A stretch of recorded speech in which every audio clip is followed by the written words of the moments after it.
जिनकी भी संख्या लोकसभा या विधानसभा में आरक्षित है उनका भी नुकसान है। लोकसभा क्षेत्रों की संख्या 60 हो जाए तो उस अनुपात में अनुसूचित जाति के क्षेत्रों की संख्या भी स्वाभाविक रूप से बढ़ जाएगी। केंद्र सरकार द्वारा जातीय जनगणना पूरे देश में कराने की घोषणा करने के बाद रोहतास जिले के सासाराम में एनडीए के घटक दल के राष्ट्रीय लोक मोर्चा के प्रमुख सह पूर्व केंद्रीय मंत्री उपेंद्र कुशवाहा ने केंद्र सरकार और प्रधानमंत्री नरेंद्र मोदी के इस फैसले का स्वागत किया है। पूर्व केंद्रीय मंत्री सह आरएलएम प्रमुख उपेंद्र कुशवाहा ने कहा कि पिछले दिनों बिहार के वाल्मीकि नगर में हुए पार्टी शिविर में जाति जनगणना और बढ़ी जनसंख्या के आधार पर लोकसभा विधानसभा परिसीमन को लेकर प्रस्ताव लाया गया था, जिस पर केंद्र सरकार ने जातीय जनगणना की मांग पूरी कर दी है। लेकिन लोकसभा विधानसभा परिसीमन की मांग को लेकर संवैधानिक अधिकार परिसीमन सुधार महारैली के माध्यम से आंदोलन करेगी। शिविर हुआ था वाल्मीकि नगर में, वहाँ कुछ प्रस्ताव पारित किए गए थे। उसमें से एक प्रस्ताव पर केंद्र की सरकार ने मुहर लगा दी है, जातीय जनगणना का सवाल। बहुत पहले से यह मांग उठ रही थी, लेकिन हमारे प्रधानमंत्री जी ने अंतिम रूप से डिसीजन लिया। इस बात के लिए हम सभी उनके प्रति शुक्रगुजार हैं, उनके प्रति आभार प्रकट करते हैं। दूसरा विषय एक बहुत ही महत्वपूर्ण है, जो नया विषय है। इस विषय पर भी हमारी पार्टी ने निर्णय लिया है और वह विषय है क्षेत्रों के परिसीमन का। क्षेत्र मतलब लोकसभा विधानसभा क्षेत्र के परिसीमन का विषय। बहुत सारे लोगों को जानकारी नहीं होगी कि हमारे संविधान में व्यवस्था है कि प्रत्येक जनगणना के उपरांत, मतलब 10 साल पर जनगणना होती है, तो जनगणना के बाद बढ़ी हुई आबादी के आधार पे क्षेत्रों की संख्या बढ़ती है और फिर उसका विकेंद्रीकरण होता है। संविधान के प्रावधान के अनुकूल 1951 में आज़ादी के आसपास, 61 में, 71 में 3 बार उस समय जो जनगणना हुई, उस समय की आबादी के अनुरूप लोकसभा क्षेत्रों की संख्या बढ़ाई गई, विधानसभा क्षेत्रों की संख्या बढ़ाई गई, न सिर्फ बिहार में बल्कि बाकी राज्य। पूर्व केंद्रीय मंत्री उपेंद्र कुशवाहा ने कहा कि अंग्रेज के शासनकाल में हिंदी राज्यों में बिहार, झारखंड, उत्तर प्रदेश, उड़ीसा, बंगाल के लोग अंग्रेजों से लड़ाई लड़ने में व्यस्त थे। शिक्षा में भी काफी विस्तार नहीं हुआ था।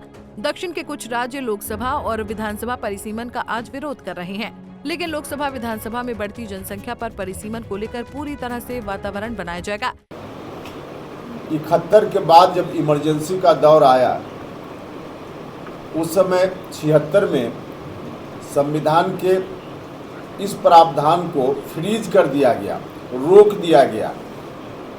एक अमेंडमेंट ला करके, संशोधन ला करके संविधान में, और कहा गया कि अगले 25 साल तक बढ़ी हुई आबादी के अनुरूप क्षेत्रों की संख्या नहीं बढ़ेगी,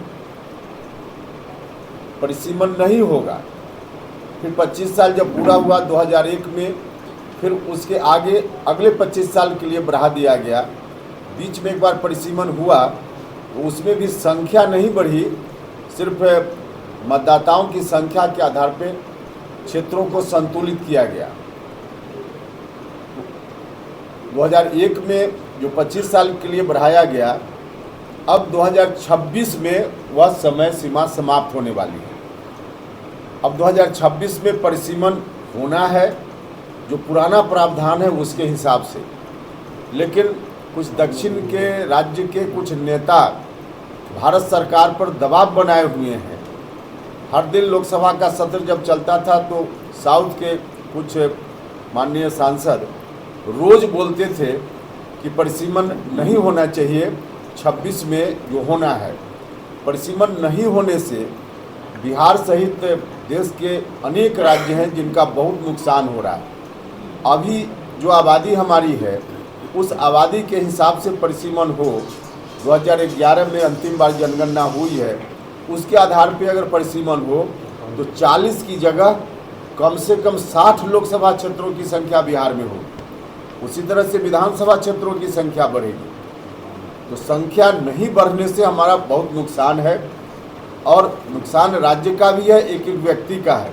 हमारा संविधान कहता है कि एक व्यक्ति एक वोट एक मूल्य, और दुर्भाग्य की स्थिति है कि परिसीमन को रोकने के कारण एवरेज कुछ राज्यों में 10 लाख लोग मिलकर एक एमपी को चुनते हैं और बिहार जैसे राज्यों में लगभग 30 लाख 31 लाख लोग मिलकर एक सांसद को चुनते हैं। तो इतना बड़ा नुकसान है। हमने फैसला लिया है हमारी पार्टी ने कि इस नुकसान को हम लोग रोकेंगे, हम किसी भी सीमा तक जाएंगे और बिहार के इस हिस्सा से बिहार को वंचित जो किया जा रहा है उसको। इसी दौरान उन्होंने जातीय जनगणना की घोषणा को लेकर राहुल गांधी द्वारा संसद में उठाए गए आवाज पर पूछे गए मीडिया के सवाल पर कहा कि कांग्रेस अपने शासनकाल में जातीय जनगणना क्यों नहीं कराई थी। पंजाब केसरी टीवी के लिए रोहतास से मिथिलेश कुमार की रिपोर्ट।